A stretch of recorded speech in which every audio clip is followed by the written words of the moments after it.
Success பண்ணும். அப்போ தான் பிஸ்னஸ் ரன் பண்ணால் தான் சர்வைவல் ஸ்ட்ராங்காக இருக்கும். நிறைய பேர் வந்து கம்பெனி ஸ்டார்ட் பண்ணிவிடுவாங்க. ஸோ இவங்க எல்லாருமே சேல்ஸில் வந்து ஏதோ ஒரு வகையில் என்கேஜ் ஆகிட்டே இருப்பாங்க. இப்போ ஒரு இன்டர்வியூ அட்டன் பண்ணுறீங்க, you have to sell your self. உங்களை நீங்கள் விற்க தெரிஞ்சால் தான் அந்த இன்டர்வியூ உங்களுக்கு சக்ஸஸ் ஆகும். ஒரு சக்ஸஸ்ஃபுல் சேல்ஸ் பர்சனாக இருக்கிறதுக்கு ஒரு 10 விஷயம் ஃபாலோ பண்ணலாம். அது எஸ்பெஷலி ஸ்டார்ட் அப் கம்பெனிஸாக இருக்கலாம், இல்லைன்னா சேல்ஸில் புதுசாக வேலைக்கு சேர்ந்தவங்களாக இருக்கலாம், இல்லை ஆல்ரெடி எனக்கு ஒரு 1 year 3 years எக்ஸ்பீரியன்ஸ் இருக்குது, நான் கொஞ்சம் பெட்டராக பண்ணணும், நான் எங்கே லேக் ஆகுறேன்னு தெரியல அப்படின்னு நினைக்கிறவங்களுக்கு நான் சொல்லக்கூடிய இந்த 10 மந்த்ராஸ் வந்து கன்ஃபார்மாக உங்களுக்கு ஹெல்ப்ஃபுல்லாக இருக்கும். எண்ட் ஆஃப் டே வந்து எல்லாமே சேல்ஸ். இந்த சேல்ஸ் வந்து தெரிஞ்சவங்க தான் ஒரு லீடர் பொசிஷன் எடுக்க முடியும். அதனால் சேல்ஸ் இல்லாத இடமே கிடையாது. அது வெவ்வேறு நேமில் இருக்குது. So be a successful sales person, follow this 10 mantras.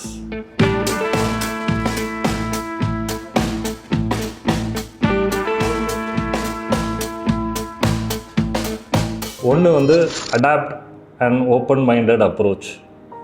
அப்படின்னா நீங்கள் வந்து எப்போ ஒரு ஓப்பன் மைண்டட் பர்சனாக இருக்கும் சேல்ஸில். உங்களுக்கு வந்து இண்டஸ்ட்ரி நியூஸ் தெரிஞ்சிருக்கும், நிறைய நீங்கள் ட்ரைனிங் அட்டன் பண்ணியிருப்பீங்க, நிறைய ஸ்ட்ராட்டஜிஸ்லாம் உங்களுக்கு தெரிஞ்சிருக்கும். எல்லாமே தெரிஞ்சாலும் ஒரு கஸ்டமரை நீங்கள் அப்ரோச் பண்ணும்போது அவங்ககிட்ட இருந்து என்ன படிக்கிறோங்கிற ஒரு மைண்டோடு இருக்கும். இதுதான் வந்து open minded approach.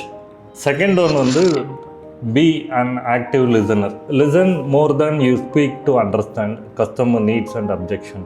Open minded கொஸ்டின்ஸாக இருக்கணும், நிறைய நோட்ஸ் எடுக்கணும், கஸ்டமர் பேசக்கூடிய விஷயங்களை நிறைய ரிசீவ் பண்ணணும். கஸ்டமர்கிட்டருந்து அவங்க என்ன சொல்கிறாங்க, என்ன சொல்ல வராங்க, அவங்களுக்கு உண்மையிலே நீட் இருக்கா இல்லையா, இது எல்லாமே நீங்கள் அப்சர்வ் பண்ணுறதுக்கு நிறைய லிசனராக இருக்கும். ஸோ அந்த ஓப்பன் மைண்டடும் லிசனிங்கும் ஒன்றுக்கு ஒன்று ஜாயின் ஹேண்டாக இருக்கும். ஸோ இந்த 2 மந்த்ராஸ் ரொம்ப இம்பார்ட்டன்ட். நீங்கள் நிறைய தெரிஞ்சிருக்கலாம், ஆனால் எதுவுமே தெரியாத மாதிரி இருக்கிறது அந்த இடத்துல உங்களுக்கு ஒரு பெரிய சக்ஸஸ் கொடுக்கும். ஏன்னா you will be in a position to receive something from the customer.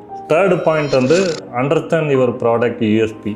உங்களுக்கு நீங்கள் விற்கக்கூடிய ப்ராடக்டை பற்றி கன்ஃபார்மாக ஒரு டெப்த் நாலேஜ் இருக்கணும். யூஎஸ்பின்னு சொல்லியாச்சுன்னா யூனிக் செல்லிங் பாயிண்ட். ஸோ உங்களுக்கு ஒரு யூனிக்கான ஒரு வேல்யூ இருக்கும் உங்கள் ப்ராடக்ட்டுக்கு. அது நீங்கள் கொடுக்கக்கூடிய சர்வீஸாக இருக்கலாம், உங்கள் பேக்கிங்காக இருக்கலாம், இல்லை நீங்கள் கொடுக்கக்கூடிய ஆஃபராக இருக்கலாம். It could be anything. But அந்த யூஎஸ்பி உங்களுக்கு கன்ஃபார்மாக தெரியணும். அதை கரெக்டாக அண்டர்ஸ்டாண்ட் பண்ணிக்கணும். Fourth one, stay updated on market trends. நீங்கள் ரெகுலராக வந்து மார்க்கெட் ரிசர்ச் பண்ணணும்.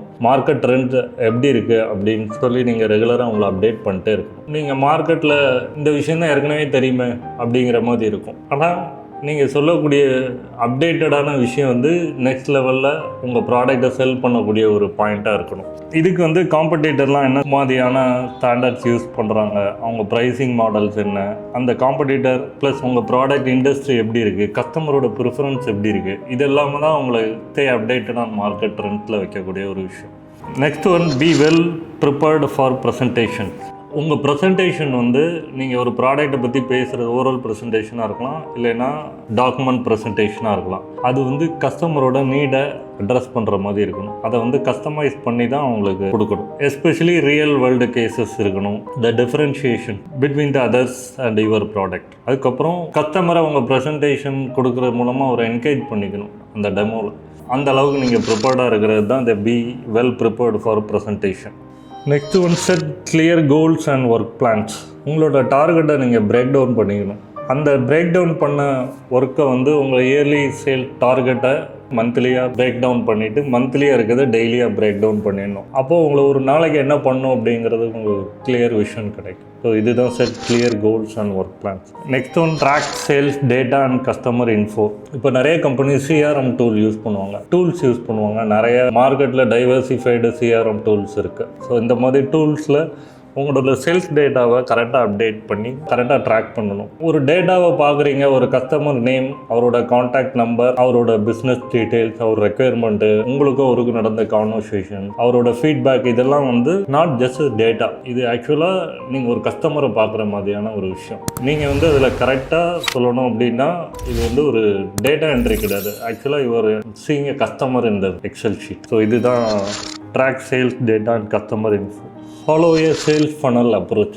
இப்போ சேல்ஸ் ஃபனல்ங்கிறது ஒரு பெரிய கான்செப்ட்டு. அது ரொம்ப key concept, more powerful concept.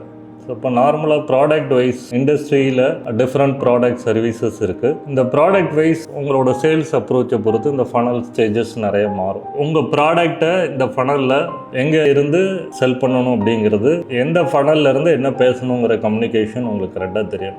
ஒரு கஸ்டமர் வந்து டைரெக்டாக வாங்குறதுக்கு உங்கள் ஷாப்புக்கு வந்துடுறாரு, அவர் உங்கள் ப்ராடக்ட் எல்லாம் பற்றி தெரிஞ்சுட்டு வந்துடுறாரு அப்படின்னா அவர்கிட்ட போய் இல்லை முதல்ல நான் ப்ராடக்ட்லாம் என்னன்னு சொல்லுவேன் அப்படின்னு சொல்லிட்டு போகக்கூடாது. வந்துட்டாங்கன்னா கரெக்டாக சேல் பண்ணிட்டு போயிட்டே இருக்கணும். இது ஃபனலோட க்ளோசிங் ஸ்டேஜ். அதனால சேல்ஸ் ஃபனல் அப்ரோச் வந்து உங்களோட பையிங் ஜேர்னியில் கஸ்டமர் எங்கே இருக்காங்க அப்படிங்கிறது நீங்கள் அண்டர்ஸ்டாண்ட் பண்ணிக்கணும். ஐடென்டிஃபை கஸ்டமர் ஃபனல் ஸ்டேஜ், இதுதான் நெக்ஸ்ட் பாயிண்ட்டு.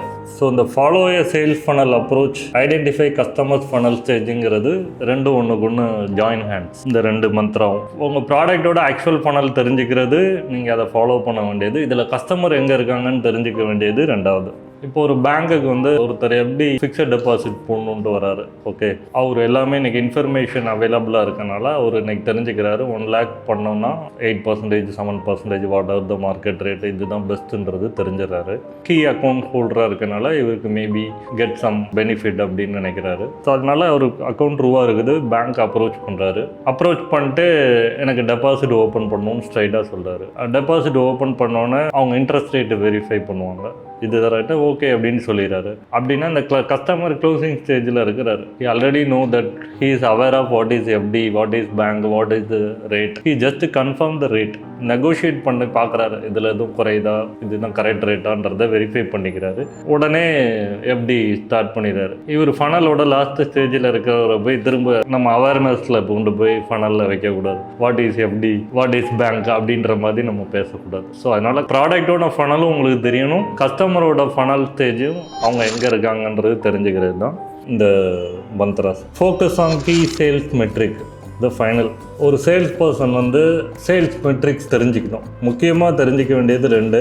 ஒன்று கன்வர்ஷன் ரேட்டு, இன்னொன்று சேல்ஸ் சைக்கிள் லென்த். அப்படின்னா நான் எத்தனை கஸ்டமரை மீட் பண்ணால் ஒரு சேல் கன்வெர்ட் பண்ணுறேன். இப்போ நான் 30 பேருக்கு ஒருத்தர் எடுக்கிறேன் அப்படின்னா ஸோ 100க்கு என்ன எடுக்கிறேன், இதுதான் கன்வர்ஷன் ரேட். இந்த கன்வர்ஷன் ரேட் தெரியணும். இப்போ ஒருத்தரை கன்வெர்ட் பண்ணதுக்கு எனக்கு எவ்வளோ நாள் ஆகுது, இல்லை எவ்வளோ நேரம் ஆகுது. ஸோ இதுதான் சைக்கிள் லென்த். ஸோ சேல்ஸ் இருக்கணும்னா ஒரு இண்டிவிஜுவல் சேல்ஸ் பர்சன் சரி, கம்பெனியும் சரி, கன்வர்ஷன் ரேட் அவங்க கண்டுபிடிச்சி வச்சுருக்கணும். This is very important. இந்த 10 மந்த்ராவை யார் கரெக்டாக புரிஞ்சுக்கிறாங்களோ டெஃபினெட்லி சேல்ஸில் அவங்க நெக்ஸ்ட் லெவலில் இருப்பாங்க. அது ஸ்டார்ட் அப் கம்பெனியாக இருக்கலாம், இண்டிவிஜுவல் பர்சனாக இருக்கலாம், aspirants who want to start their career with sales, உங்கள் எல்லாருக்குமே இது ஹெல்ப் பண்ணும். தேங்க்யூ.